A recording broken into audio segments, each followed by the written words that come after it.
Oke teman-teman, kembali lagi bersama Mas Ritapen yang masih berbagi tentang perguruan di UT. Oke teman-teman, seperti janji saya pada video saya sebelumnya, yaitu cara pendaftaran mahasiswa baru part 1, dan hari ini saya akan melanjutkan untuk part 2 nya, yaitu tentang bagaimana syarat kita meregistrasikan atau mengisi data diri kita. Oke teman-teman, langsung aja kita ke videonya.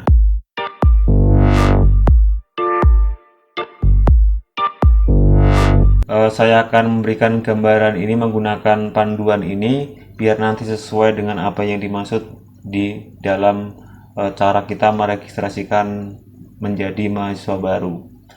Pada data diri calon mahasiswa baru ini, sebelum teman-teman mengisi secara lengkap, yang perlu teman-teman persiapkan di dalam meja teman-teman jika ingin mengisi data diri yaitu KTP, kemudian ijazah. Proses ini memang secara bertahap sampai nanti tahap 4 atau 5. Setelah itu teman-teman dinyatakan menjadi mahasiswa baru UT.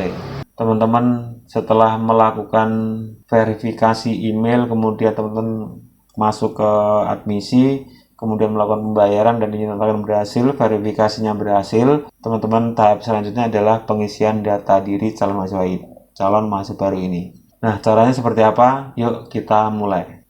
Di dalam kolom-kolom ini teman-teman yang harus diisi memang harus sesuai dengan NIK atau mungkin akta kelahiran atau mungkin ijazah, itu harus sama. Nanti yang teman-teman ada logonya bintang di sini itu harus diisi ya, teman-teman, harus diisi. Nama lengkap, kemudian tempat lahir, kemudian tanggal lahir. Ini ada himbauan bahwa mohon untuk memastikan kembali bahwa nama, tempat lahir, dan tanggal lahir sesuai dengan KTP yang berlaku. Oke, teman-teman, kemudian isi agama, status kawin, kemudian warga negara, dan nomor induk kependudukan yaitu nomor KTP, kemudian nama ibu, kemudian jika memang ini sudah sesuai dengan data diri teman-teman, kemudian klik simpan untuk selanjutnya, maka nanti akan muncul notifikasi ya simpan seperti ini. Setelah itu teman-teman nanti akan masuk ke tahap 2 informasi kontak, yaitu teman-teman nanti diisi provinsinya mana, kabupatennya mana, kode posnya seperti apa. Kemudian teman-teman di sini alamat sesuai KTP isi saja. Email alternatif ini teman-teman bisa isi, bisa tidak, teman-teman isi juga boleh, yaitu email selain email yang utama. Kemudian nomor HP 2 jika punya, nomor telepon rumah jika punya, nomor telepon kantor jika sudah bekerja teman-teman. Kemudian nomor kontak kerabat yang bisa dihubungi jika ada, kemudian akun Facebook, akun Instagram, Twitter itu jika ada teman-teman isi saja nggak apa-apa, tapi ini tidak wajib karena ini tidak ada tanda bintangnya. Jadi teman-teman fokus saja ke yang tanda bintang ini, kemudian jika sudah teman-teman klik simpan dan selanjutnya. Kemudian setelah itu teman-teman lanjut ke nomor 3 yaitu pengisian program pendidikan terakhir dan alih kredit. Nah, ini yang paling penting yang teman-teman sebelum meregistrasikan menjadi mahasiswa baru, ini yang perlu teman-teman harus tentukan di awal. Teman-teman mau kuliah di UT, mengambil prodi apa, fakultasnya apa, layanan skemanya apa, itu teman-teman harus ditentukan sebelum teman-teman melakukan pengisian ini. Ini yang teman-teman harus perhatikan. Oke, langsung saja kita jelaskan sambil jalan ya. Jadi pilih UPBJJ ini, unit program belajar jauh ini, teman-teman, bahwa di UT itu ada 39 UPBJJ ya, dan 1 wakil atau perwakilan untuk mahasiswa luar negeri ya. Jadi misalnya teman-teman itu di Semarang, berarti masuknya UPBJJ Semarang. Nanti di sini klik saja, ada pilihan kota di mana UPBJJ itu ada dan teman-teman sesuaikan alamat. Misalnya saya di Bekasi, karena di Bekasi itu tidak ada UPBJJ, maka saya mendaftarkan diri masuk ke UPBJ Jakarta. Seperti itu ya. Kemudian pilih jenjang pendidikan ini tentunya, jadi pada pilihan ini ada D3, ada S1, S2. Teman-teman klik saja S1. Kemudian pilih fakultas. Nah, teman-teman ini yang perlu diperhatikan. Misalnya teman-teman ingin manajemen, berarti fakultasnya ekonomi. Jika teman-teman ingin teknologi pendidikan, berarti fakultasnya adalah FKIP. Jika teman-teman ingin mengambil sistem informasi, berarti fakultasnya FST, Fakultas Sains dan Teknologi. Nah, teman-teman itu harus cari informasi di webnya UT itu sudah. Kemudian program studi. Nah, teman-teman ini masa iya sih sudah ingin kuliah di UT atau mungkin ingin kuliah atau belum tahu apa sih yang ingin saya minati program studinya. Tentunya kan teman-teman sudah tahu dari awal. Kemudian pilih layanan studi. Nah, ini teman-teman yang harus diperhatikan. Kebanyakan mahasiswa baru itu salah memilih layanan studi ini. Teman-teman bisa baca di webnya UT atau mungkin buku katalognya UT bahwa pilih layanan studi ini biasanya adalah non-SIPAS dan SIPAS. Teman-teman tidak usah bingung, teman-teman pilih saja SIPAS. Jika SIPAS itu teman-teman pilih saja SIPAS non-TTM jika ingin kuliahnya itu full online menggunakan tutorial online. Jika teman-teman itu ingin mendaftarkan di layanan SIPAS Semi, jika memang prodinya itu tidak masuk ke dalam layanan SIPAS Semi, maka ini tidak bisa dipilih.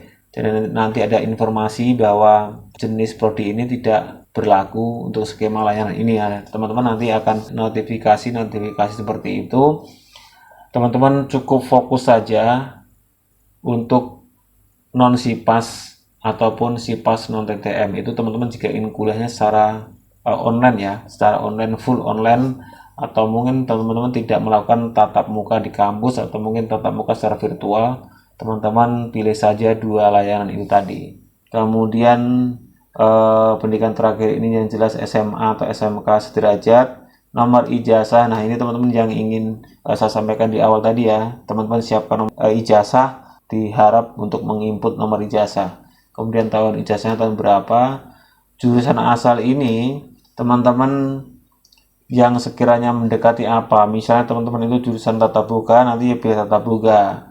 Kemudian jika teman-teman itu teman-teman sesuaikan saja pilihan itu. Yang terpenting adalah mendekati. Seperti itu ya. Kemudian pilih nama perguruan tinggi asal. Nah, ini tidak usah diisi jika teman-teman bukan masukan sarjana. Ini yang buat alih kredit, ini juga buat alih kredit, ini juga buat alih kredit. Nah, teman-teman cukup fokus sampai di jurusan asal tadi. Jika sudah, teman-teman klik simpan dan selanjutnya. Nah, ketika sudah simpan, maka teman-teman akan melakukan registrasi mengisi lagi, yaitu ke dalam tahap 4, yaitu informasi tambahan seperti status pekerjaan, sumber informasi UT dari mana, tujuan masuk UT, rencana lama studi. Nah, ini teman-teman isi saja yang sekiranya teman-teman cocok dengan diri teman-teman. Yang penting terisi ya, semuanya terisi, karena di sini ada tanda bintang seperti ini. Yang penting terisi. Kemudian informasi bank ini karena tidak ada bintang, teman-teman boleh diisi, boleh tidak. Nomor rekening juga, nama pemilik rekening itu juga. Nah, ini teman-teman, jika sudah, maka teman-teman klik simpan dan selanjutnya. Jangan lupa teman-teman klik simpan. Kemudian teman-teman untuk pendaftaran difabel ini, jika teman-teman memang termasuknya difabel ya, teman-teman isi saja. Jika tidak ya segera lanjut ke unggah berkas wajib. Nah, teman-teman, ini proses terakhir yang setelah mengisi form-form tadi. Teman-teman itu diharapkan untuk mengunggah berkas wajib. Nah, berkasnya apa saja? Yang pertama adalah pas foto 3x4, kemudian surat keabsahan. Dokumen ini tadi ketika mendownload itu nanti akan ada form surat pernyataan keabsahan dokumen, teman-teman isi. Nah, contoh formnya adalah seperti ini. Nah, teman-teman, form yang teman-teman harus isi adalah seperti ini. Induk kependudukan, ada nama, ada tempat lahir, ada macam-macam, dan di sini teman-teman isi tanda tangan, tanda tangan, dan ini adalah paraf. Jadi teman-teman tahu kan bedanya tanda tangan sama paraf. Kalau tanda tangan itu memang sedikit resmi, kalau paraf itu biasanya cuma coret-coret begitu ya. Kemudian di sini tempel pas foto teman-teman. Selain formulir pas foto dan tanda tangan ini, teman-teman juga nanti mengisi ini. Nah, surat pernyataan kebenaran data dan keabsahan dokumen. Nanti ini diisi, kemudian ditandatangani yang bermaterai. Nah, selain itu teman-teman nanti juga suruh mengisi ini juga. Nah, ini adalah data diri teman-teman. Selain mengisi data diri secara online tadi, teman-teman nanti juga diharapkan untuk mengisi data diri sifatnya manual di seperti ini. Diisi saja, kemudian ditandatangani seperti itu. Di PGSD, maka teman-teman ini dibutuhkan form ini. Tapi jika teman-teman tidak masuk ke PGSD atau PGTK, maka form ini tidak terpakai ya. Oke teman-teman, langsung lanjut ke yang tadi. Form-form yang teman-teman sudah isi tadi, kemudian teman-teman itu difoto, kemudian nanti diupload sesuai ini. Misalnya formulir isian pas foto tadi, kemudian fotokopi KTP atau NIK, surat pernyataan tidak pindah SIPAS, fotokopi transkrip nilai, legalisir basah, kemudian fotokopi ijazah terakhir. Nah teman-teman tentunya ini sudah tahu carinya di mana. Data-data ini upload sesuai yang diharapkan di sini. Nah, ketentuannya untuk pas foto itu wajah menghadap ke depan dan terlihat jelas. Pakaian tidak bercorak, bukan kaos ya. Untuk laki-laki tidak memakai penutup kepala, berarti tidak boleh memakai topi. Untuk wanita tidak memakai penutup wajah atau cadar. Kemudian warna latar belakang foto harus berbeda dengan warna pakaian. Misalnya warna kuning, bajunya warna kuning, jangan backgroundnya warna kuning. Maksudnya seperti itu. Kalau teman-teman bajunya warna biru, jangan backgroundnya biru, teman-teman pakai background merah seperti itu, ibaratnya kontras. Dan ketentuan unggah berkas, format berkas adalah gambar atau JPEG, kemudian maksimal ukuran adalah 10 MB. Nah, jika teman-teman nanti sudah mengupload berkas-berkas ini semua, sudah diupload, kemudian teman-teman klik simpan selanjutnya. Nah, kemudian setelah teman-teman upload data semua tadi, maka nanti akan terseleksi dengan sendirinya berkas mana yang kurang atau mungkin berkas mana yang belum valid. Proses ini untuk dilakukan validasi oleh pihak UT itu bisa memakan waktu 3 kali 24 jam. Nah, teman-teman tunggu saja sampai teman-teman nanti mendapatkan bahwa validasi itu sukses. Nah, jika gagal, teman-teman validasi gagal di sini, teman-teman cek saja. Di sini ada keterangannya bahwa yang gagal itu apa. Misalnya fotokopi transkrip nilai kurang jelas, maka teman-teman ulangin saja, difoto lagi, kemudian diupload lagi. Nanti intinya dokumen-dokumen yang teman-teman upload tadi di awal tadi, ketika nanti tidak sesuai atau mungkin kurang valid, pasti ada informasi yang diberikan oleh kita melalui notifikasi seperti ini.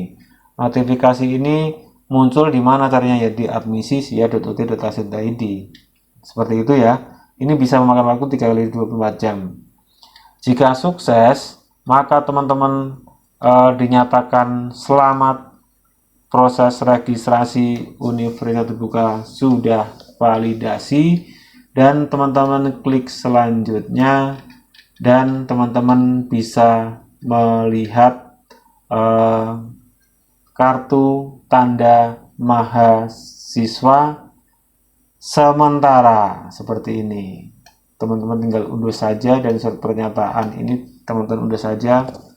Kalau kartu tanda mahasiswa yang berbentuknya seperti KTP seperti itu, teman-teman harus membuat di luar registrasi ini, yaitu teman-teman membuatnya di tingkat UPPJJ. Oke teman-teman, jika teman-teman sudah selesai sampai di ini, teman-teman menuju dashboard. Untuk apa? Yaitu untuk cek-cek lagi.